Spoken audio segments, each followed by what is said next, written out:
নমস্কার বন্ধু, নমস্কার Bangla. Welcome to my channel, welcome to my new blog. তোমরা কি জানো যে পশ্চিমবঙ্গের দ্বিতীয় বৃহত্তম মেলা কোনটি? না, আমি বলছি পশ্চিমবঙ্গের দ্বিতীয় মেলা হলো আমাদের বাণীপুরে, মানে হাবড়ায় অবস্থিত বাণীপুর মেলা।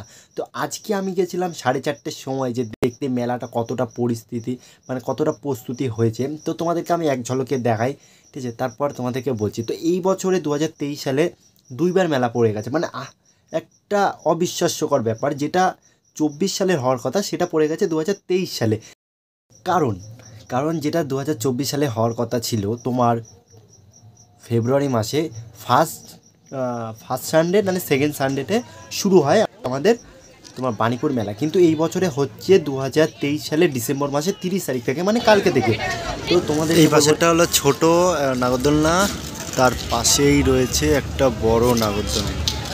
এই বড় নাগরদোলনাটা এই জায়গাটায় থাকতো, আর এই ছোটো নাগরদোলনাটা ওই গাছের ওই জায়গাটা থাকতেন। তো এখন চেঞ্জ হয়ে গেছে, এখন এই জায়গাটায় বড় নাগরদোলনা চলে এসেছে। নিজের বয়ফ্রেন্ড, গার্লফ্রেন্ড, মা বাবা, ভাই বোন, তোমার আত্মীয়, কাছের মানুষ, দূরের মানুষ, যেই থাকুক না কেন সবাইকে একবার হলেও তোমরাই মেলাতে যেও, খুব আনন্দ পাবে। সব কিছু এই জায়গাটায় রয়েছে, ঠিক আছে? নাগরদোলনা থেকে শুরু করে, মানে বুঝতে তো পারছো দ্বিতীয় বৃহত্তম মেলা যে এটাই হতে পারে। তো একটা হাস্যকর ব্যাপার যে এই বছরে, ঠিক আছে, 2023 সালে দুইবার পড়ে গেছে। তো প্রত্যেক বছরে, ঠিক আছে, 2023 সাল 2024 সাল যখন প্রত্যেক বছর হয়, তো আমাদের বাণীপুর মেলা ফেব্রুয়ারি মাসে শুরু হয়, কিন্তু এই বছরে ডিসেম্বর মাস থেকে শুরু হচ্ছে। কারণ ফেব্রুয়ারি মাসে একটা পরীক্ষা আছে উচ্চ মাধ্যমিকের, মনে হয় আমার, আই থিঙ্ক মনে হয়। তো উচ্চ মাধ্যমিকের পরীক্ষার জন্য এই বছরে আগে করে দিল, ঠিক আছে? তো কেমন হয়েছে ভিডিওটা? লাইক করো, কমেন্ট করো, শেয়ার করো অ্যান্ড সাবস্ক্রাইব করে দিও।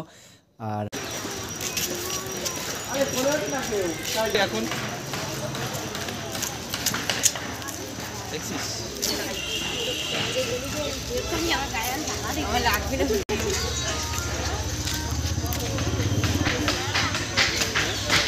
এখনো সব কাজ চলছে।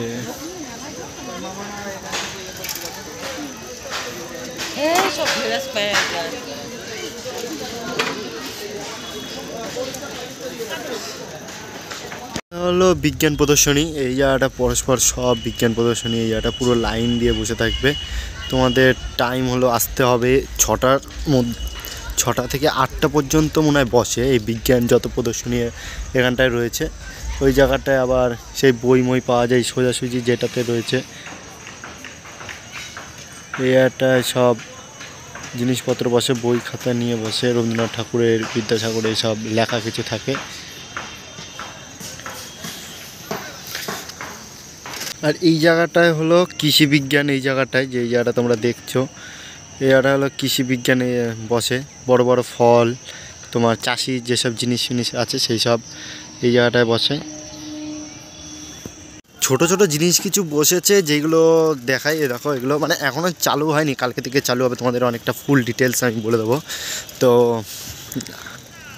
এ দেখো, সব একটা যে যার জায়গা পজিশান নিয়ে ফেলেছে। আর এই বছরে কিন্তু পাখি প্রদর্শনী হবে না। ওই যে কাকা একজনকে জিজ্ঞেস করলাম, বললো কাকা ইয়াটা নাকি পাখির পিছনে অনেক খরচা হয় পার ডে, ওর জন্য আর বসবে না। তো পরে মানুষের জীবন চক্র। তো প্রথমে শিশু, তারপর শৈশব, তারপর যুবক, তারপর প্রাপ্তবয়স্ক, তারপর বৃদ্ধ।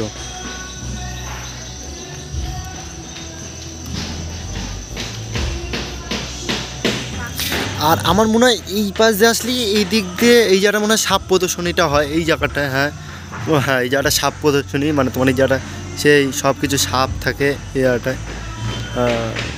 দেখো, ভালো বড় জায়গা। রাতে ঘুরতে ঘুরতে অনেক কিছু জিনিস মনে পড়ে যায়, সেগুলো আজকে তোমাদেরকে অনেক কিছু দেখাবো। 4:30 বাজে এসেছি। মেলায় কী কতটা প্রস্তুতি হচ্ছে, ঠিক আছে? কালকে থেকে তো মেলা শুরু, ওর জন্য দেখতে আসছি। তো তোমাদের দেখাই। নিকেতনের মেলা আই থিঙ্ক মনে হয় শেষ হয়ে গেছে। এইবার হলো বাণীপুর মেলা, তারপর আমাদের হাবড়া অশোকনগরে। এরপরে অনেক অসাধারণ মেলা আসতে চলেছে। স্টেডিয়ামের মেলা, আরও অনেকগুলো মেলা আছে যেগুলো আমি তোমাদেরকে আরও দেখানোর চেষ্টা করব যদি সময় পাই, যদি থাকে পকেটে পয়সা, আর যদি থাকে সময়, তাহলে অবশ্যই আমি তোমাদেরকে সব মেলা দেখাবো যে আমাদের হাবড়া অশোকনগরে এতটা উন্নতি।